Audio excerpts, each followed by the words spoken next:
El pan siempre ha estado presente en la mesa de los chilenos. No importa dónde estemos, cómo lo comamos, en cualquier momento del día el pan siempre está ahí, presente.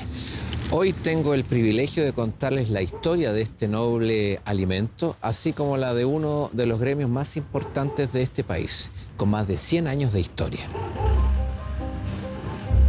Bueno, lo primero que se me ocurre es porque el pan es bueno. Porque el pan es bueno. Yo pienso que el pan es rico, po. Porque es muy rico y me encanta también, compadre. No hay nada más rico que el pan, o sea, con razón el dicho, más bueno que el pan. Antiguamente fuimos un país muy pobre y el pan pasó a ser parte importante de nuestra alimentación. Tiene que ver con nuestra historia. Chile es uno de los países junto a Rusia y a Turquía que más consumen pan. Estamos en el segundo o tercer lugar en consumo mundial de pan. Tenemos casi 100 kilos per cápita de consumo. Alimenta, pero no solamente el cuerpo, sino que también alimenta el espíritu. Danos hoy nuestro pan de cada día. Y siempre ha estado el pan ligado a un precio muy económico en Chile. Porque es un alimento barato. El pan es transversal. Está en los hogares de los más pobres y de los más ricos. Y claramente es un producto de la canasta básica. Y es un alimento extremadamente noble. En todas las mesas de Chile existe el pan. Yo por lo menos veo que en una mesa que no hay pan, yo digo, aquí falta algo. Para mí es primordial el pan. Yo una comida no puedo comer sin pan. El pan nos reúne en la mesa durante varias ocasiones en el día. Ya sea el desayuno, almuerzo. Comer pan en la mañana. En el almuerzo, en la once. Once, cena. Incluso otros rituales propios como el asado, el choripán. Muchos países comen pan, pero no tanto como Chile. Igual que nosotros los haitianos, que nos gusta el arroz. Es como tradición del chileno, pues el pan. ¿Por qué consumimos tanto pan? Por supuesto porque nos gusta, y eso es porque el pan que se hace en Chile es muy bueno. Pero tiene algo más. También algo súper familiar. Es social. Con una pieza de pan, tú puedes compartir. El pan nos une. Nos permite compartir, nos permite conversar. La palabra compañero también es algo que de repente nombramos todos los días, es quien comparte el pan. Nos da identidad como familia y nos hace disfrutar la vida. Por lo tanto, creo que el pan es fundamental para entendernos como chilenos y chilenas.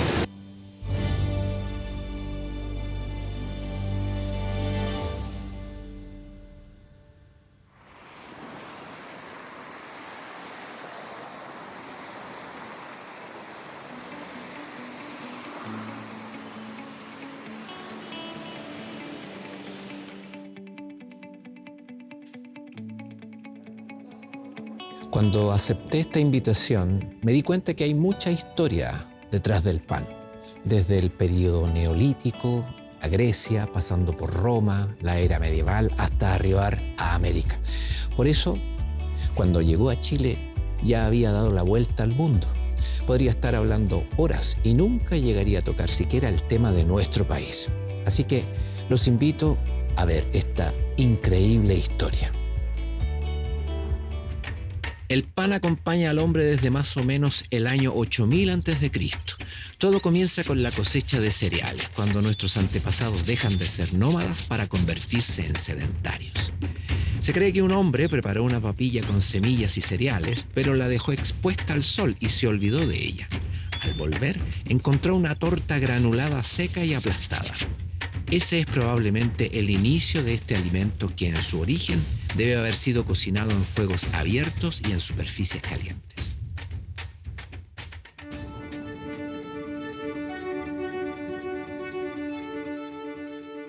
Dentro de las primeras civilizaciones registradas, sabemos que en Grecia se utilizaba tradicionalmente cebada y que tenían rituales en los cuales ofrecían a los dioses los 3 alimentos básicos. 2 eran el aceite y el vino, y el tercero era el pan. En Grecia existían casi 72 formas distintas de hacer pan, según un escritor llamado Ateneo de Náucratis. Además, siendo un alimento básico ya en esa sociedad, era una profesión importante. Diversos filósofos mencionan a Teanos como un panadero influyente en sus escritos. Los romanos tenían un sistema muy ordenado de elaboración. Cerca del año 30 a.C., durante el reinado de Augusto, se registraron 328 panaderías en Roma, todas ellas regidas a través de leyes y miembros de los collegium, una especie de asociación profesional de la época. Ser panadero era muy importante en Roma. Solo el hecho de ser uno le permitía optar a un cargo de poder político en las grandes ciudades. Incluso se encuentra hasta el día de hoy un monumento al panadero Marco Virgilio Eurísaces. En él se muestra el proceso de elaboración del pan. Muchos historiadores dicen que él mismo lo mandó a construir, pero eso solo confirma el poder y el dinero que tenían los panaderos de la época.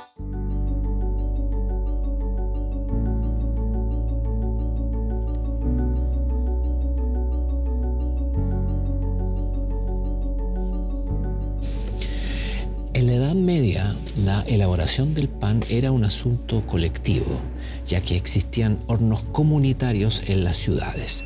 Había personas especializadas en moler el grano, amasar e introducir los panes en el horno.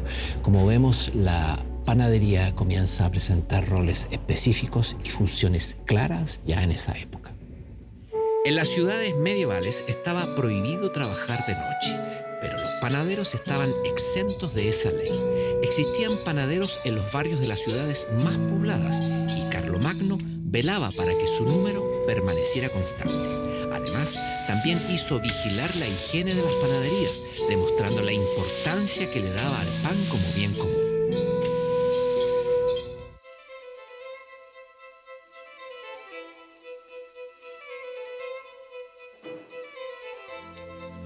En el periodo mozárabe en España se cultiva el trigo. Por regla general, cada ciudadano que amasaba pan le ponía una marca característica y lo llevaba a hornos comunitarios, lo que habla de una organización en torno al pan.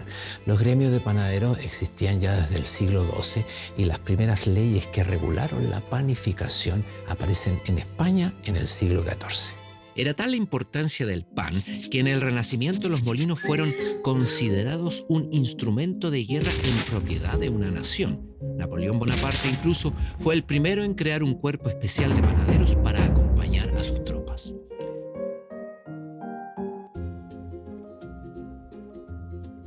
Pero en América no existía el trigo. El cereal más consumido era el maíz. Con él se preparaban tortillas, tamales y otros similares. La primera vez que se menciona este ingrediente en la historia escrita es en un diario de Cristóbal Colón, a poco tiempo de su arribo a América. Fue con la llegada de las huestes de Pedro de Valdivia en 1541 cuando se introdujo el trigo en nuestra región. El primer pan chileno era cocido en el rescoldo o debajo de las cenizas calientes. El amasijo lo hacían principalmente las mujeres y lo fabricaban en las casas para el consumo familiar.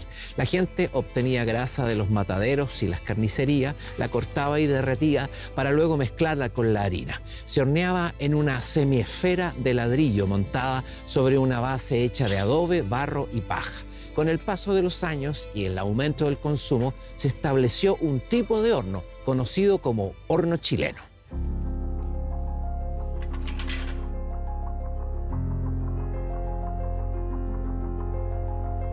El horno chileno, digamos, se dice que es chileno porque estamos en Chile. Si estuviéramos en Bolivia, sería horno boliviano. Y en Suiza, si es que quedan, horno suizo.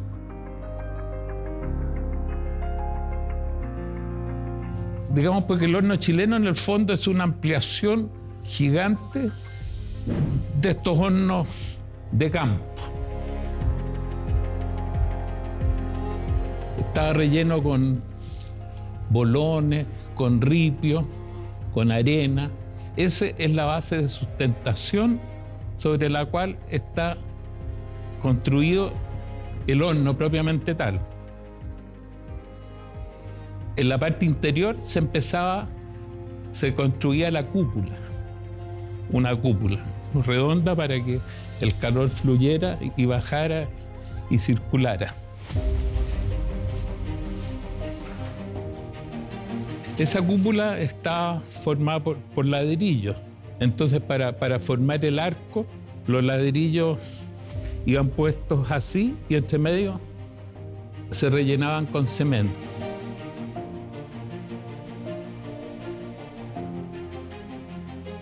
La puerta es de fierro fundido, generalmente con un marco, y tiene que ser lo más hermética posible para que no se vaya el vapor. A medida que se va cociendo pan, se va juntando vapor ahí, y es bueno que sea lo más sellado posible el horno para que no se escape el vapor. Se le ponía la puerta y se empezaba a calentar lentamente el horno hasta que agarraba calor, que se demoraba, qué sé yo, 10, 15 días el horno en estar disponible para cocer pan. Mira, este horno en sus tiempos prestó una gran ayuda a la panadería chilena. Claro, habría que hablar de la desventaja que no es continuo, pero usándolo bien, dándole los reposos correspondientes, que es lo que desde cuando se calienta se empieza a cocer de nuevo, creo que saca bastante buen pan. Además, este horno, yo lo he visto no solo en Chile, igual lo he visto en España, en Italia, es lo mismo. O sea, no lo inventamos nosotros en realidad. Pero por lo que se ve, da buen resultado. Que el horno chileno en un inicio es un horno muy grande, ¿cierto? Por lo tanto, mantener las temperaturas y mantener la estandarización de los productos dentro de ese mismo horno tan grande era muy complicado.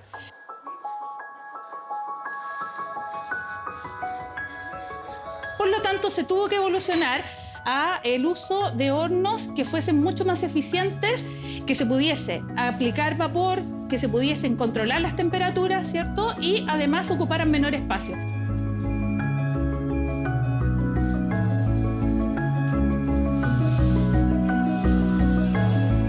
Nosotros a través de la tecnología podemos controlar muchas variables que hacen y mejoran aún más la calidad de un pan artesanal.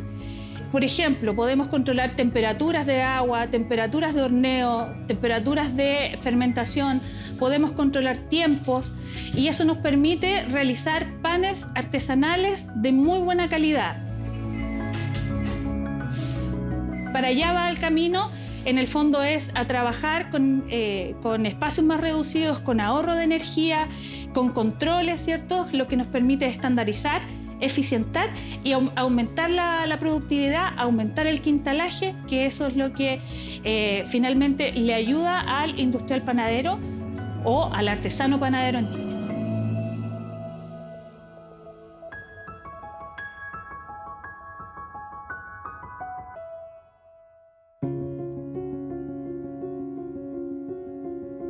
Bueno, cuando hablamos del pan campesino, y ahí tratamos nosotros de hacer un poco de historia a partir del libro El pan en Chile.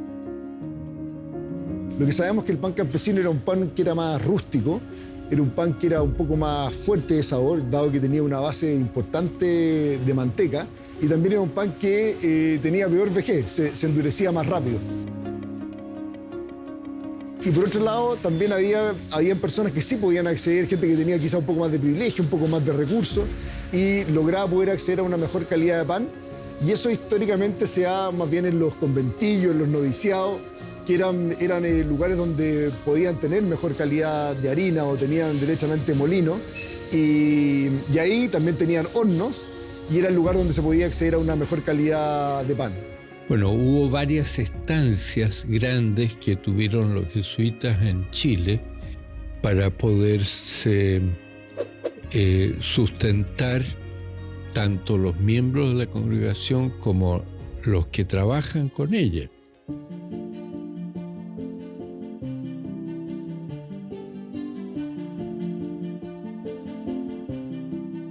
Hay que destacar que el próximo año, vale decir el 2023, nuestro molino cumple 170 años.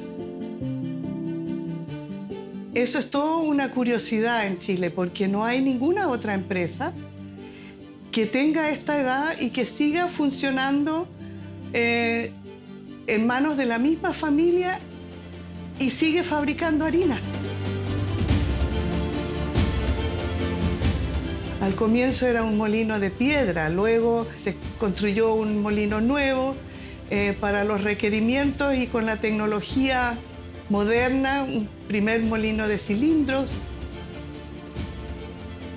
Y así cada generación tuvo su dificultad, tuvo sus éxitos y tuvo sus desafíos. El molino en sí es solo un eslabón de una cadena virtuosa que es el agricultor, el molinero y el panadero. Lo que significa que el molino tiene que darle al panadero la harina que él necesita para elaborar sus distintos productos. Básicamente, cuando uno hace harina, en el proceso de cernido del grano se separa el afrecho de la harina en una relación 75% harina, 25% afrecho. Y ahí lo que hacía tradicionalmente los molinos reconstituían lo que es una harina integral. Nosotros hoy día hacemos una harina de molienda completa, que es la que se llama whole grain, y es una harina que mantiene las proporciones exactas y naturales del grano.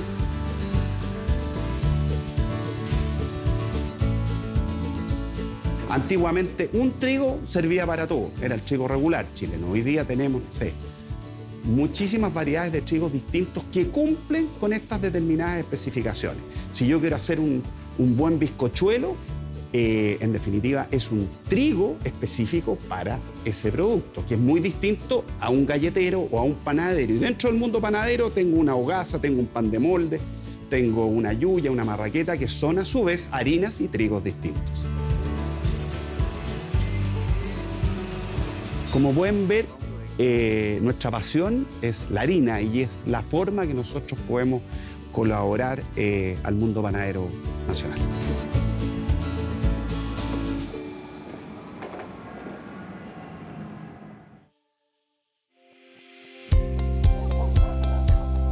Estamos en el Mirador O'Higgins, en la parte alta de Valparaíso, a un costado del Camino Real.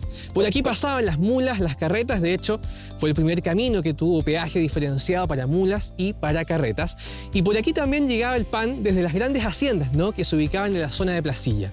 Y una de ellas era la hacienda de la Chacarilla, de Mariana Deza, que Benjamín Vicuña Maquena sitúa a mediados del siglo XVII. Ella fue una de las primeras mujeres en abastecer de pan no solamente a los viajeros, con sus panes de viaje que se llamaban, los sándwiches, sino que también a las naves que se aprontaban a cruzar el Cabo de Hornos, cuya última parada era Valparaíso muchas veces, ¿no? En ese contexto aparecen, por ejemplo, las primeras amasadoras. Hay recortes del Mercurio Valparaíso del año 1854, en el cual informan que ya empiezan a llegar algunas máquinas, por ejemplo, y con eso también la gente empieza a disfrutar de más variedad de pan.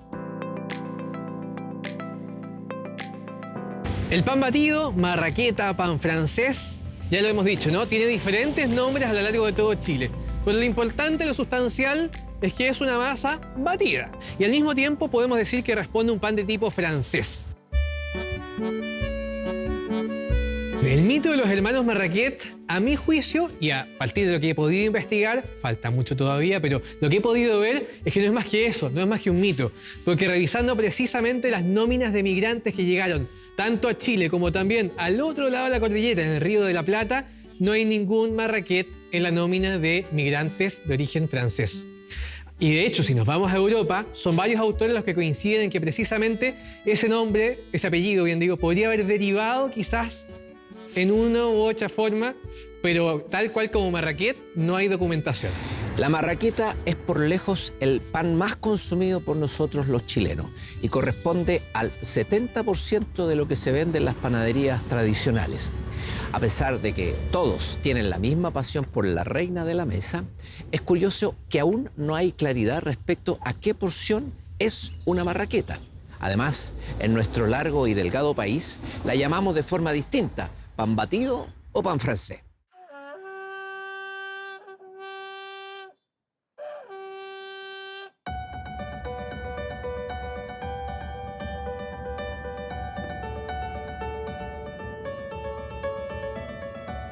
Bueno, acá en el sur le llamamos pan francés.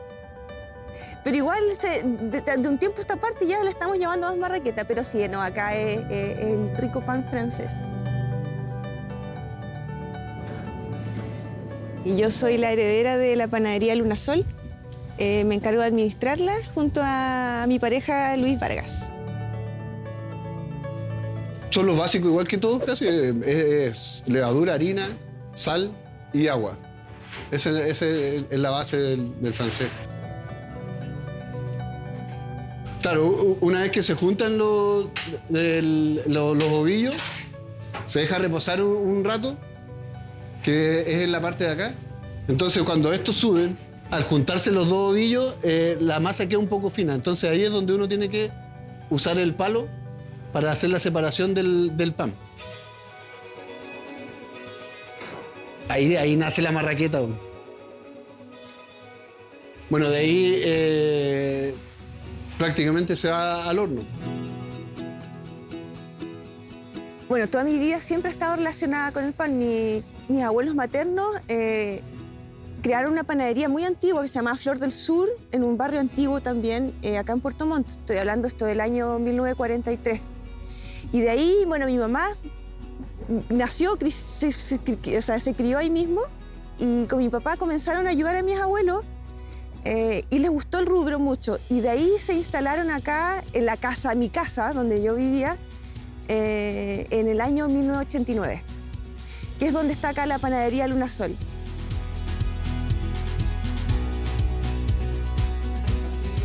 Bueno, ese dorado naranjo que uno lo ve en el horno, ese es cuando sale buena. Así lo ven acá todos los chicos, los panaderos.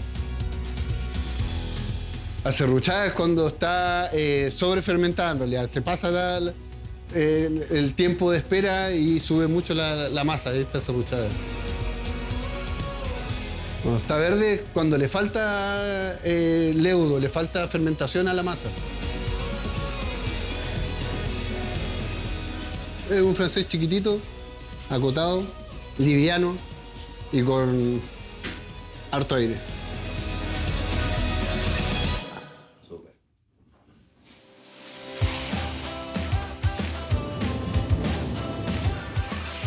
Uy, hay montones, baguette, Marraqueta, yuya, Dobladita. frica, completo, el chocoso, panes de hamburguesas brioche, Colisa. Pan amasado. bocado de dama. Bocado de dama. El bocado de dama, bueno, aparte de llevar la harina, lleva el agua y una buena porción de manteca para mantenerla en forma blanda y un buen batido. El pan amasado es una masa también blanda que se ovilla a mano y después se aplasta. La colisa es un pan de masa dura en el cual se mezcla la harina, el agua, la manteca, la sal, la levadura y tiene una forma cuadrada. Hacia el sur se consume más ayuya.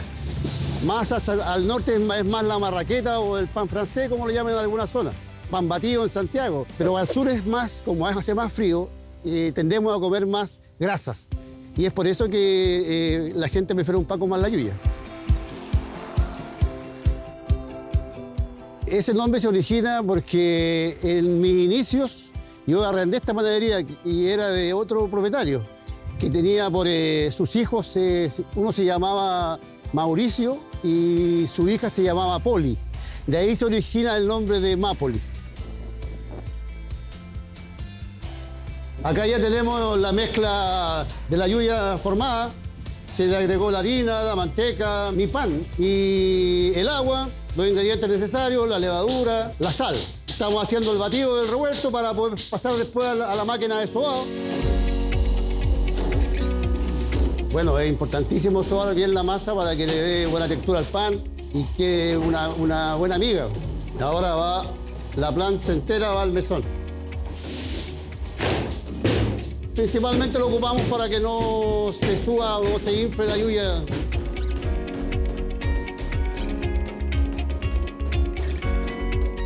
Bueno, la yuya ya tiene que, si ustedes se dan cuenta ya, cuando la echamos a la lata estaba súper bajita, pero ya tomó un volumen. Tomó el volumen necesario para que ingrese al horno y tome, digamos, la temperatura que tiene el horno, también va a subir un poquito más y va a tomar el dorado y la cocción necesaria.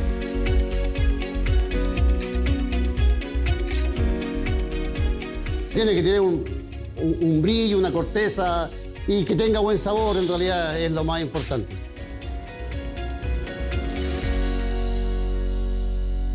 Volviendo a la historia del pan, una de las primeras normas de salubridad en Chile para el transporte del pan la dictó el gobernador Casimiro Marcó del Pont durante la breve etapa de la Reconquista en 1816.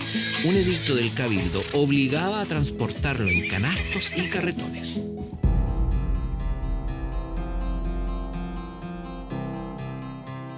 Los sistemas de reparto en la panadería en Chile han ido evolucionando con los tiempos. Antiguamente estaban los caballos, las carretas con los caballos. Aquí, por ejemplo, tenemos el carretón San Camilo, que nosotros lo usamos en los años 40 hasta los años 60.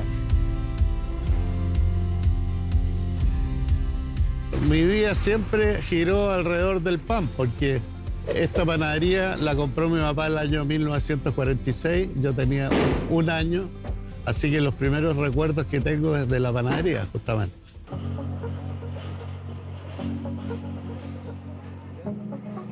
Ahora estamos justo frente al portón donde se entraba la caballeriza en la panadería. Aquí tenía capacidad más o menos para 20, 18 caballos y la mitad de carretones, porque siempre había que tener 2 caballos por carretón. Bueno, como todas las cosas, los sistemas de reparto también han ido evolucionando en el tiempo. Estaban también los triciclos, las bicicletas, después entraron los autos. De hecho, el año 30 también uno puede ver que hay camiones de reparto Ford. Y después con los problemas de escasez del petróleo en esa década, volvimos a los carretones como este, que funcionaron entre los 40 y los años 60. En la caballeriza había un señor que se llamaba el caballerizo, que era el que se encargaba de hacer el aseo en la caballeriza, de alimentar los caballos y revisarlos si estaban enfermos. Era la persona encargada, realmente se llamaba el caballerizo. Incluso cada cierto tiempo en un carretón se sacaba el guano que se iba a botar a las parcelas que no estaban muy lejos, estamos hablando de los años 50 y tantos. Históricamente en ese tiempo la gente que trabajaba en la producción, o sea, los panificadores, eran todos mapuches. Y claro, yo me llamaban la atención, conversaba con ellos, me enseñaban algunas palabras de su idioma, que lo encontraba de lo más entretenido eso pero nunca pude aprender a hablar bien el mapuche. Algunas palabras, por ejemplo, chachay, que el jefe o el papá es la que más sonaba. Y otros más que a lo mejor no se pueden reproducir.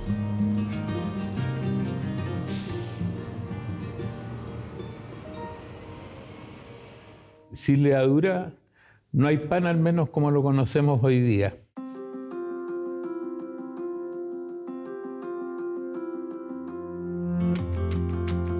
La levadura, digamos, básicamente son hongos. Este microorganismo chiquitito lo que hace en la masa es comer los almidones, convertirlo en azúcar y digerirlo. Y a través de digerir estos almidones produce CO2. Y el CO2 es el que levanta la masa, por lo tanto funciona como un bombín, digamos, dentro de una masa que la convierte en una masa fermentada, que es la característica de un pan moderno.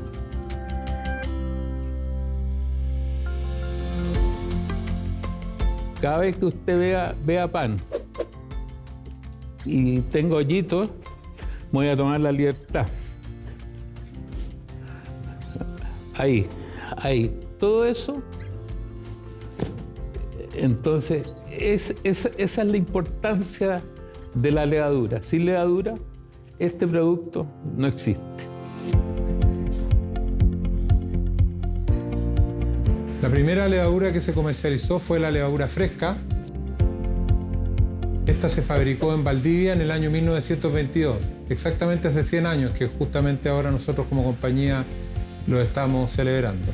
La familia Kunzmann llega, Hermann y Manuel Kunzmann de Alemania, el año 1850, y se instala prontamente con un molino de trigo. En esos años muchas veces los granos de trigo no todos eran aptos para ser molidos y producir harina, entonces se establece una destilería de alcoholes, ¿no es cierto?, en base a granos de trigo. Para fermentar los granos de trigo y producir alcohol, evidentemente se necesitaba levadura, y esa levadura, digamos, fue usando por los panaderos para hacer pan. Pero prontamente la familia se dio cuenta de que había un nicho ahí, ¿no es cierto?, que requería algún producto de levadura, quién sabe, un poco más especializado para hacer pan, ¿no es cierto? Y nace esta fábrica de levaduras Coyico ahí el año 1922.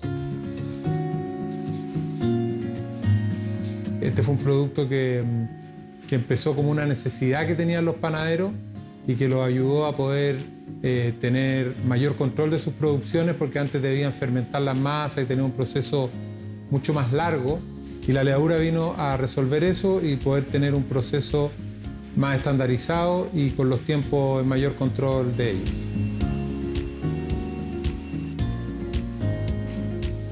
Pero no solo la levadura, sino que la industria en general ha ido evolucionando en base a las necesidades de los consumidores, que han gatillado las necesidades de los panaderos.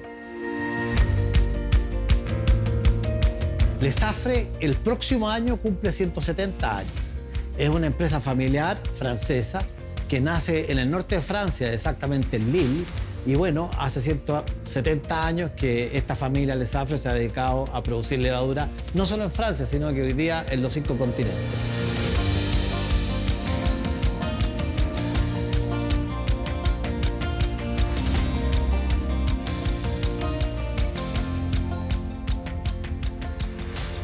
El pan principalmente, en grandes rasgos, y un pan simple, es harina, agua, levadura, sal. Por lo tanto, tenemos carbohidratos, una buena cantidad de carbohidratos, que son carbohidratos complejos, es decir, de lenta absorción, y que podemos utilizar a lo largo del día sin que se vayan a acumular inmediatamente como grasa.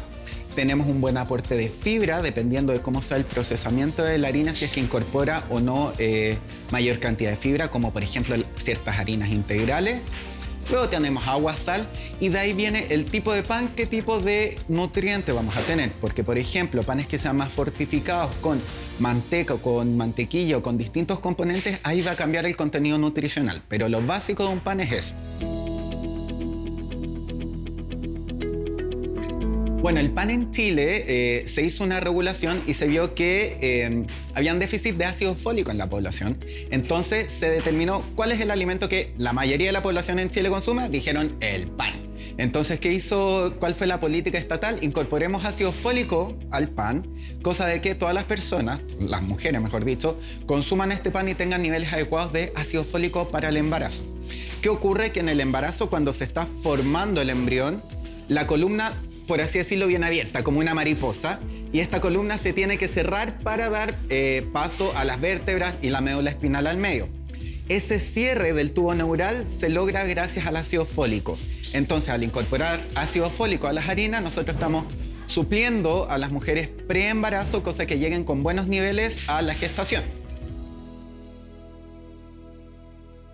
Hay varios mitos con respecto al pan. El clásico es que el pan engorda, así siendo muy burdo, el que engorda no es el pan, el que engorda es uno, pero depende qué tipo de pan y la cantidad del pan, así como en todo. No existe ningún alimento que sea bueno o malo, simplemente son las cantidades de consumo, la frecuencia y cómo lo consumo o con qué. Entonces, por ejemplo, el pan es un súper buen alimento en cuanto a su componente carbohidratos. Si nosotros miramos la dieta mediterránea, que es el modelo de alimentación con mayor evidencia científica, nosotros vemos que el pan está súper presente. Países como España, como Grecia, como Italia tienen un alto consumo de panes. Incluso el pan está en el desayuno, al almuerzo y la cena, una porción de pan. Y son países que tienen muy buenos índices de salud. Entonces, no es que el pan engorde, sino que es la frecuencia o el tipo de pan que yo consumo. Por ejemplo, en el caso de los chilenos, la marraqueta es una excelente fuente de carbohidratos, ya que es un pan bastante simple: harina, sal, agua, levadura, se acabó, y es una fuente de carbohidratos perfecta.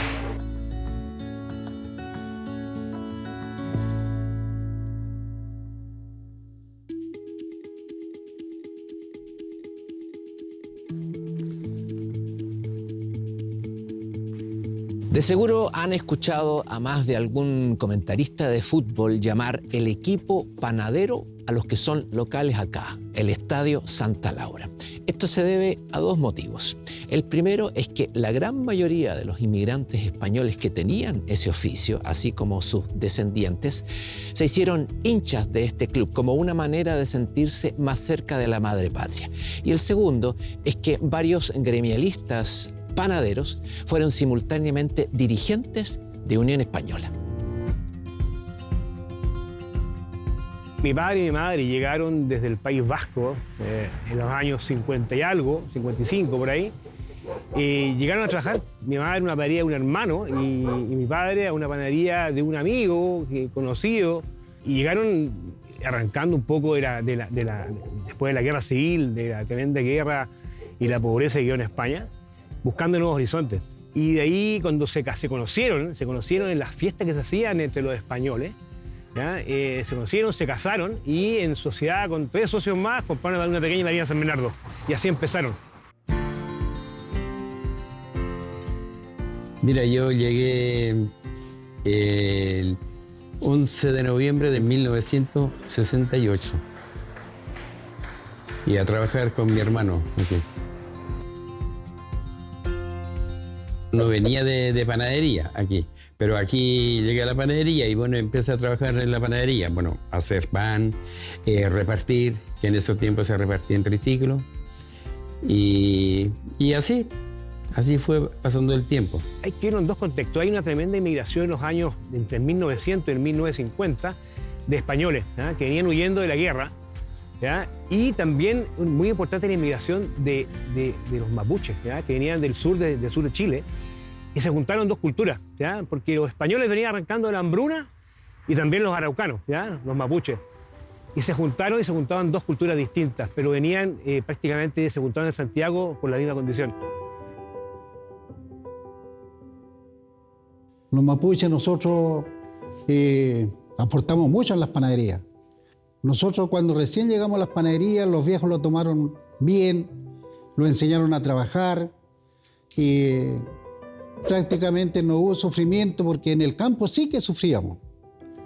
Allá había que mojarse y en el verano las calores y aquí el trabajo bajo techo, es sacrificado, pero nosotros estábamos acostumbrados a trabajar. Yo creo que este negocio es un negocio familiar con mucho contacto humano, con la gente, con los empleados. Entonces, las mujeres son más sensibles en ese caso, ¿ya? Tienen más psicología para dar a la gente, ¿ya? Son mucho más ordenadas y son mucho más constantes que los hombres. Así que yo creo que cada uno de los industriales que le ha ido bien en este país tiene una mujer al lado. Bueno, una es estar junto al marido, porque igual el trabajo en la panadería es complicado, no es fácil. Requiere de bastante sacrificio. Y yo creo que la mujer tiene que entender un poco lo que significa estar en la panadería. Bueno, yo más que ayudar, en realidad, como era yo la que venía de panadería, trataba de dar mis normas, que a veces me provocaba ciertos problemas, porque yo tenía mis propias ideas y mi marido tenía otras, entonces costaba un poquito compaginar. Pero yo creo que, mira, el que le va bien en la panadería es porque tiene una señora, por lo menos en aquellos tiempos, que le ayudaba mucho en la panadería. ¿Estás hablando como la mujer de apoyo, la señora? No, tiene que ir al 100% porque la vida del panadero, del dueño de una panadería o del panadero en general es difícil, tiene horarios muy complicados, tiene que levantarse muy temprano en la mañana de madrugada, por lo tanto tiene que descansar en horas en que todo el día funciona, todo el mundo funciona, tiene que ser una mujer muy paciente y apoyadora.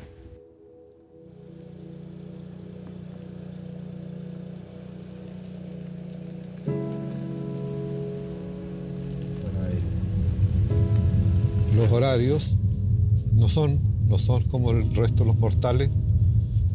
Nos levantamos temprano,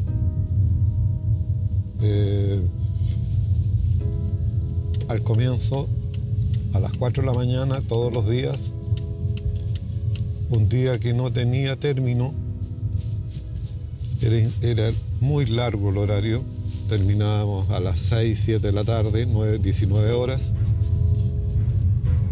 y eso desgasta mucho.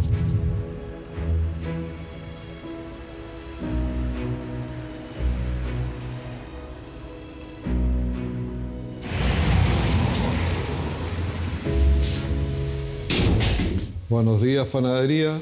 Comenzamos otro día. Mi papá era contador general en una empresa hace muchos años atrás, más de 45 años, y nunca le gustó trabajar para tercero, así que se le dio la oportunidad de comprar esta panadería, que era en su minuto muy pequeña, y así llegó a ella, trabajando él y un panadero más. Y así a poco fue creciendo a través de los años y nos hemos convertido en lo que somos ahora, una planta panificadora.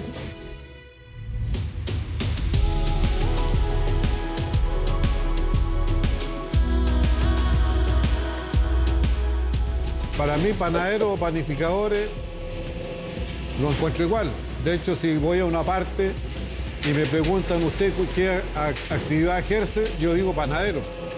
No digo que soy contador, porque ahora panificador, algunos hacen la diferencia que el que trabaja la masa, el que hace el pan, y el panadero dicen que es el dueño de la panadería.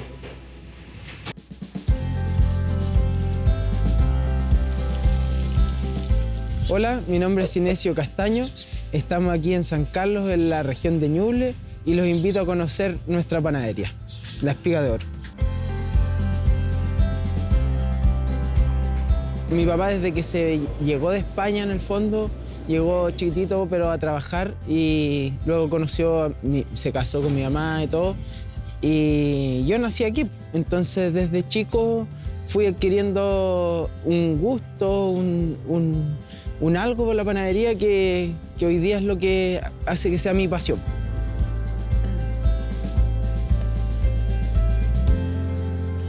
Bueno, yo llegué a los 12 años, o sea, más bien me trajeron mis padres, y llegué directamente a San Carlos. Aquí estaba un tío que ya llevaba varios años en la panadería.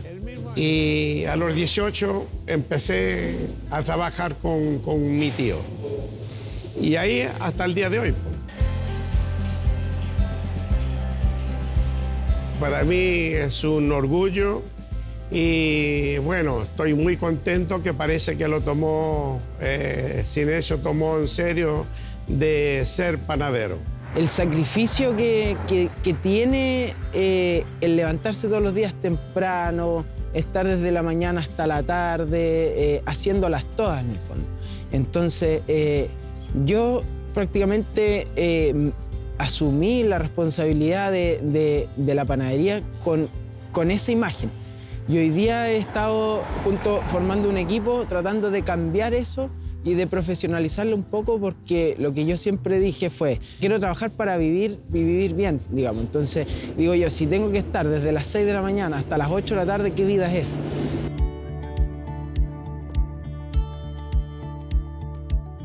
Mi bisabuelo en la Pampa Salitrera de Iquique repartía levaduras a las panaderías.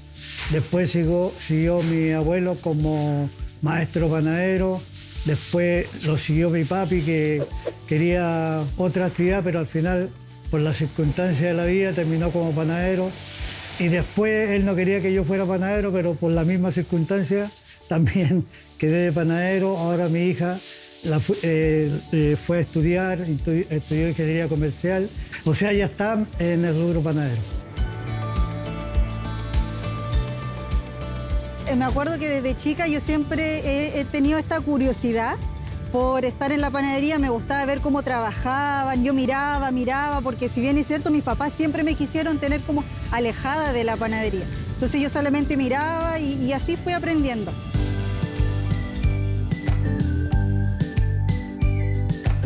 Como esta es una industria de hombres, el mayor reto quizá fue al principio dirigir panaderos. Y sobre todo panaderos antiguos, porque los panaderos antiguos tienen su forma de trabajar.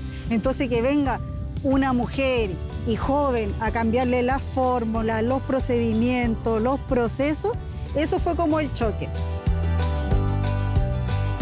En la teoría yo me manejo súper bien y ellos que tienen el oficio de la práctica del día a día nos coordinamos súper bien y con confianza, respeto, así que me ha ido bien. Creo que este traspaso de forma de vida, porque esto es una forma de vivir, es donde trabaja toda la familia, es una forma que a nosotros nos gusta estar juntos, achoclanados, y es lo que yo le estoy transmitiendo a mi hijo en el fondo, que es rico trabajar con la familia, compartir a través de esto de girar en torno al pan.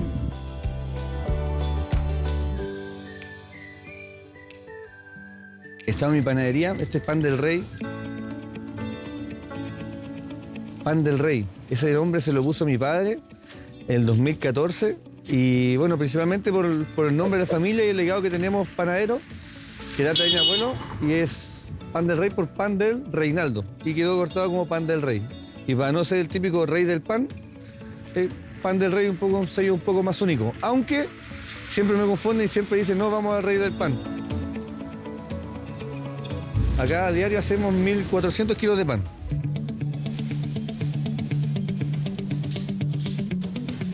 Mira, aquí estamos en la sala de producción de nuestra panadería. Con el maestro Giovanni vamos a hacer un pan de hoja. Esto es una amasadora. Vamos a integrar la materia prima, que es la harina, materia grasa, levadura, sal y los mejoradores que nos van a dar un poquito más de resistencia a nuestro pan. Este es el primer paso crítico del pan. El primero, si aquí nos equivocamos, el producto final es malo. Si nos equivocamos en la fermentación, el producto final es malo. Y si nos equivocamos en el horneado, el producto final es malo. La panadería tiene 3 corazones, que sería la formación, la fermentación y la cocción. Estos procesos hacen la diferencia igual entre maestro y no maestro. Muchos se saltan este proceso y le dan 3, 4 vueltas y está lista. Lo que produce que el pan salga irregular arriba en la corteza y no salga como queremos. Te voy a mostrar aquí la diferencia de la cámara. Esas son las capas que se van formando. Después, un rato más, vamos a ver cómo con la fermentación estas capitas se van abriendo más y permiten que del horno salga un producto totalmente abierto. La particularidad de este horno es que nos permite cocer mucha cantidad de pan en poco tiempo y con un dorado parejito. Este pan, como les comenté, después de la fermentación, produjo que se abriera un poco más y que no se separe. Lo pueden ver ahí nuevamente, se tiene un poquito más de hojita.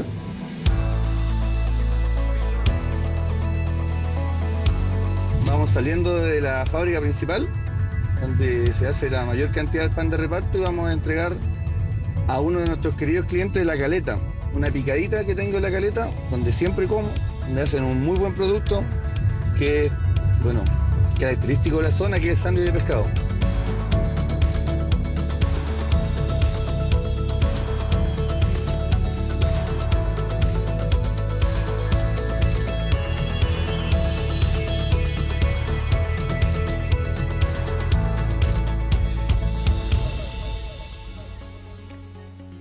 La panadería Superba se encuentra en el corazón del barrio El Almendral, en la calle Victoria, número 2981, a pasos del Congreso Nacional. Es una panadería de más de 100 años, de acá del centro de Valparaíso, la cual cuenta hasta el día de hoy con 2 hornos chilenos totalmente activos. Al ser hecho, digamos, con ladrillo refractario, con greda, con pastelones, en su interior tiene que entrar un vehículo que transporte nuestro pan crudo, el cual, al después manipularlo nuestros panificadores, nuestros panaderos, no les transmita calor a sus manos. Qué mejor y noble que, digamos, con una pala de madera, esto obviamente de leña de árbol, en el cual el panadero al manipularlo no se va a calentar, no se va a quemar sus manos, no se calienta tanto. Y esta pala es una pala que se hace de árbol de álamo el día de hoy, ya que son árboles largos que se pueden talar, afortunadamente, y son palas de entre 5 a 6 metros de largo. Y esta pala hay que saber cuidarla, mantenerla limpia y higiénica. Como ustedes pueden ver aquí ahora a mi espalda, el pan batido, marraqueta postela santiaguino, se coloca en forma directa a la pala. No hay una lata de por medio enlosada, ni una lata, digamos, de aluminio, ni perforada ni lisa. Es súper sencillo y noble y sano. El batido va en contacto directo con la pala de madera.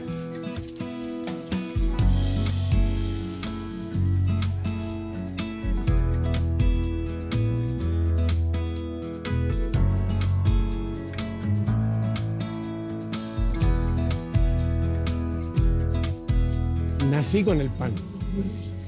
Y la verdad que esto se pega. Fui a estudiar yo a la universidad y lo único que quería era volver a la panadería. Así que hasta que decidí volver y le dije a mi padre que quería seguir trabajando aquí. La honradez, el trabajar con amor, el querer lo que estamos haciendo, querer la panadería en todas sus facetas, a toda la gente que trabaja con nosotros. Yo soy Luis Fernando Holguín. Mi nombre es Carlos Correa y mi función es coceador. Mi nombre es Fernando Lizama y mi función es como mozo, sacar el pan y todo eso para afuera. El cocedor se encarga de cocer todo el pan que ya está fermentado. Se saca del proceso de la estufa de allá, se pasa al horno giratorio o al horno chileno. Que ahora, en este momento, estamos cociendo uno que está por salir ya. Esta es la función que hacemos todos los días nosotros. Este es para doblar y echarle aceite a la marraqueta.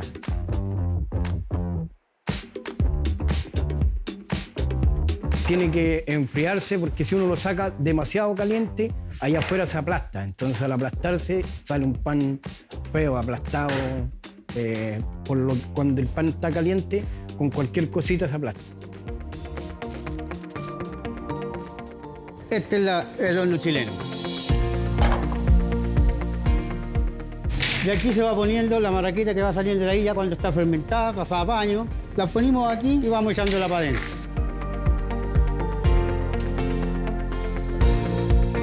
Yo lo llevo allá afuera, a donde la gente saca su pan, pero uno es pieza importante aquí. ¿Por qué motivo? Porque uno es la cara visible de... Por ejemplo, las quejas, los clientes, si hay alguna queja, me la dan a mí. Entonces yo se las transmito para acá para adentro a los maestros. Esta es la que le llaman la colisa, la cuadradita. Aquí nosotros prendimos la luz, ahí lo alumbra todo lo que es el piso del horno. Este es para que no se infle la lluvia. El canasto mimbre es como tiene los hoyitos, le da más ventilación al pan y todo eso. Y es más cómodo también para sacarlo más afuera, por las orejas que tiene y todo eso. Es un facilitador de traslado de pan de un mesón o de la enfriadera a los mesones o a los estos de reparto. Era cómodo para dejarlo en los puestos de pan. Era liviano. Es liviano. Nosotros, por ejemplo, el reparto, el 45% de nuestra producción de pan es reparto.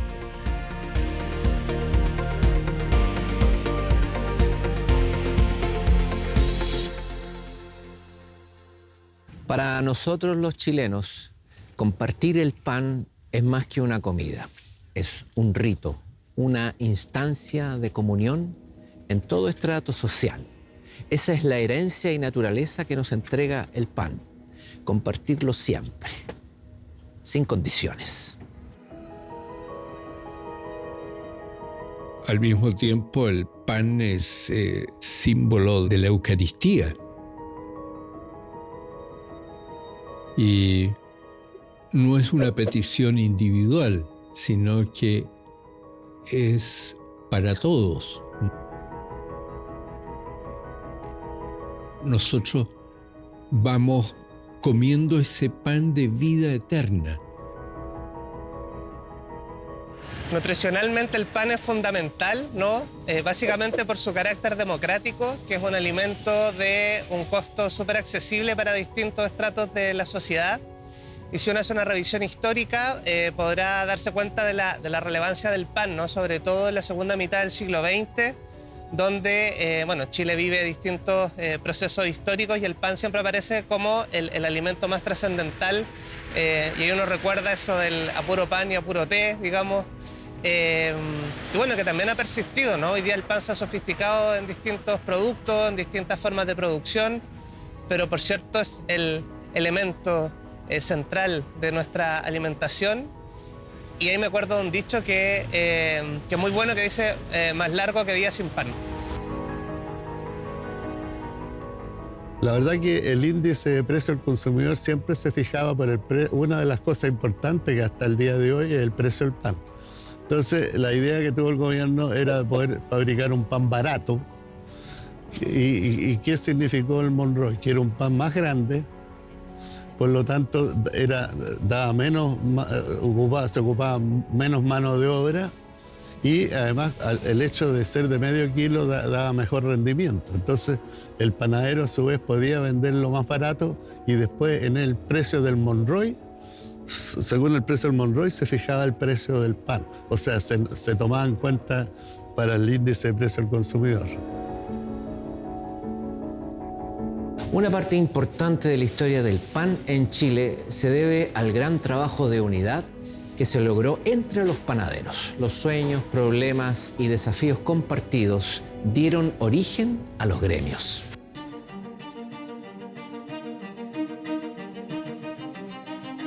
Los gremios nacen en Valparaíso el año 1906 con el gremio del Unipan, ya Unión de Industriales de Dueños de Panaderías. La misión del gremio es generar una asociatividad que permita que todos los industriales panaderos puedan desarrollar su actividad con el mayor de los apoyos y por el intercambio que se genera entre los propios industriales.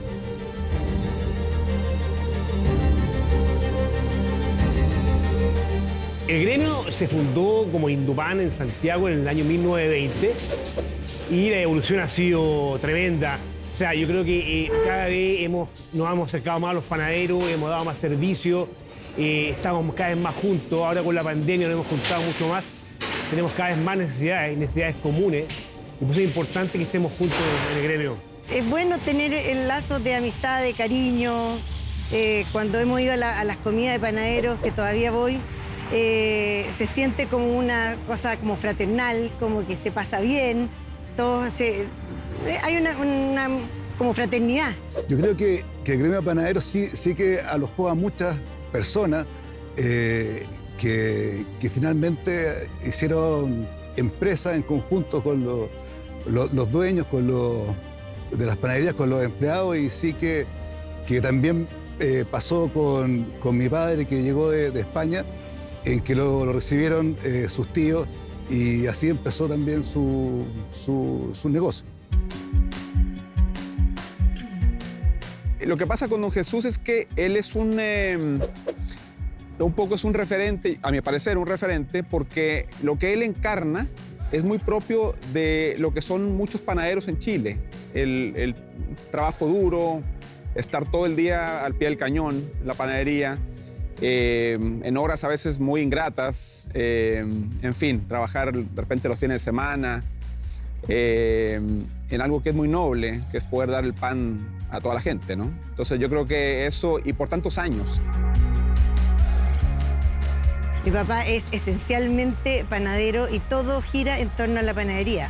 Y todavía, a la edad que tiene ahora, 83 años, todavía en la mayor parte del tiempo es en la panadería, donde yo primero lo llamo, es a la panadería, donde es ahí. Pero lo principal, lo que yo creo que trasciende de él, es que ha sido capaz de formar a muchos panaderos, de ser solidario con muchos de sus colegas, y poder contribuir a que muchas personas hayan tenido la posibilidad de emprender también. Él es una persona que cuando ve a alguien que quiere tirar para arriba, él lo ayuda. Tiene eso y le gusta eso. Y lo ha hecho con mucha gente. Especialmente a mí, él me ayudó, a mí me tiró para arriba, y yo voy a estar siempre agradecido de él. y muy agradecido.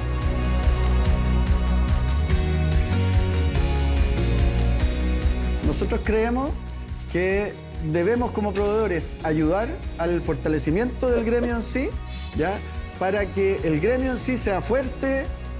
Hoy día hay mucha competencia, supermercados, plantas, pan envasado, etc.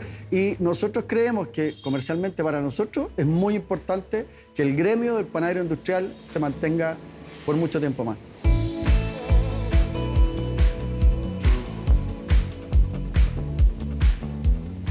Hace un ratito conversábamos, hay unos avisos en las revistas del gremio antes de que la familia comprara este molino. O sea, estamos hablando de hace, no sé, 70 años atrás ya había avisaje.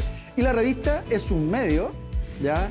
De comunicación con nuestros clientes. Bueno, la revista se crea alrededor de 1933 por el directorio que en ese minuto lo encabezaba don Eusebio García, transformándose así en la primera revista de los industriales panaderos de la región metropolitana y continúa hasta nuestros días.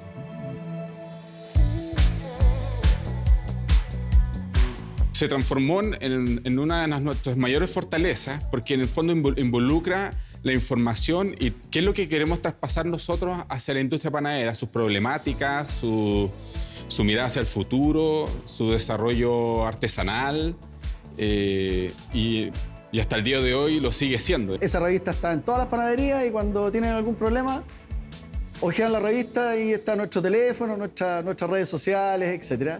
Y hoy día está cambiando porque obviamente las redes sociales han ido cambiando mucho, la pandemia ha cambiado mucho, pero obviamente la revista sigue ahí en pie y nosotros creemos que es importante mantener el apoyo a la revista y al gremio para que el gremio sea cada vez más fuerte. Siempre conservar la artesanalidad del pan, mantener de alguna manera su receta, entre comillas, acompañar a la industria, transmitir lo que hacemos, como el concurso de la mejor marraqueta. Bueno, el concurso de la mejor marraqueta aparece por primera vez en el 2010. Esa es una idea que nos dio uno de nuestros proveedores. Y desde el 2010 llevamos la versión número 11, la 11ª versión, hemos fallado solamente un solo año por tema de pandemia.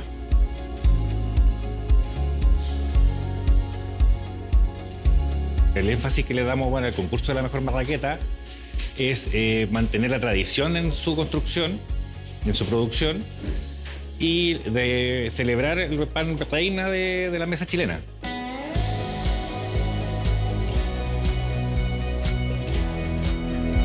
Bueno, una marraqueta tiene que tener el porte adecuado, el peso adecuado, ser crujiente, no partirse al ser presionada, sino crujir como corresponde, tener un buen color brilloso y la forma como que corresponde, que sea partible con las manos. Esa es una buena marraqueta. Y dentro de los beneficios que adquiere el que gana la mejor marraqueta, se gana un vehículo 0 kilómetros, auspiciado por nuestros proveedores, y más o menos un promedio que aumenta un 30 o 40% su venta. En la panadería el gran desafío es poder ir con los tiempos. Hoy día el consumidor tiene cada vez más necesidades, necesita más tipos de pan, tiene expectativas mucho más grandes de la panadería y nosotros tenemos que avanzar y ir con los tiempos. La masa madre es un proceso vivo, es vida. En palabras sencillas, es harina, agua, los microorganismos que están omnipresentes en la harina, en el medio ambiente, en el lugar donde estamos, hacen que fermente de manera espontánea.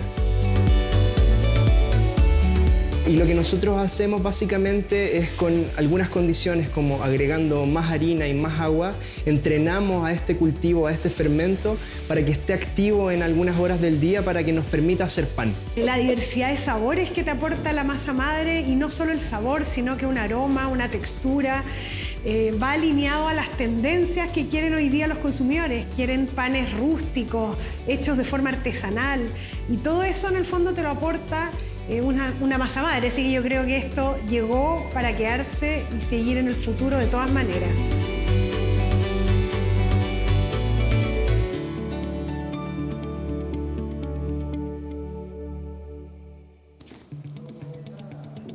Todos tenemos una relación distinta e íntima con esta comida, que nos acompaña durante toda nuestra vida. El pan es uno de los primeros alimentos que comemos cuando niños y nos conduce hasta la última comunión con la iglesia.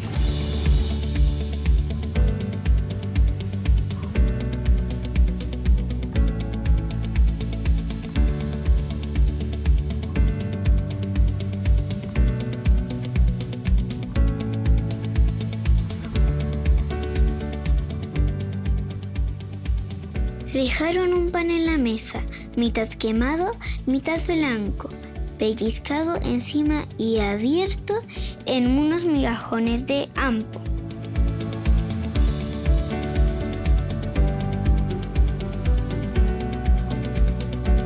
Bueno, para mí el pan es mi pasado, mi presente y mi futuro. Ha sido el pilar, digamos, de mi economía y de mi vida familiar. Mi vida.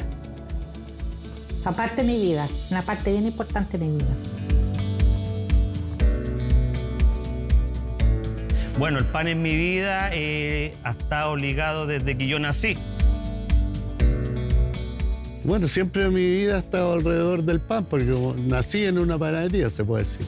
Bueno, yo nací en la panadería prácticamente. Yo nací en una panadería en Rengo. Gracias a la panadería, gracias al pan, muchos de nosotros formamos nuestra familia, educamos a nuestros hijos. Y gracias al pan yo tuve buena educación, viajé mucho. Son recuerdos que son inolvidables y que en el fondo le llevan a uno como a amar a la panadería, digamos. Parte importante de mi vida. Quiero mucho a la panadería yo. A mí la que me produce alegría es hacer pan.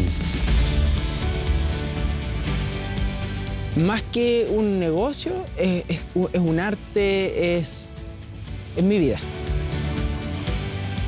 Uy, el pan para mí, pasión. Para mí es todo.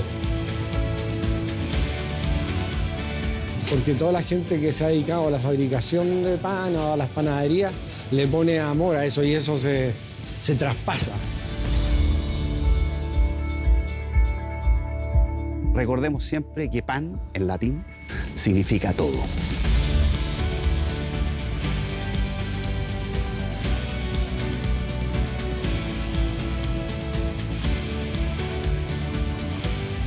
Me siento un afortunado de haber tenido la oportunidad de contarles la historia de este noble alimento que nos representa a todas y a todos.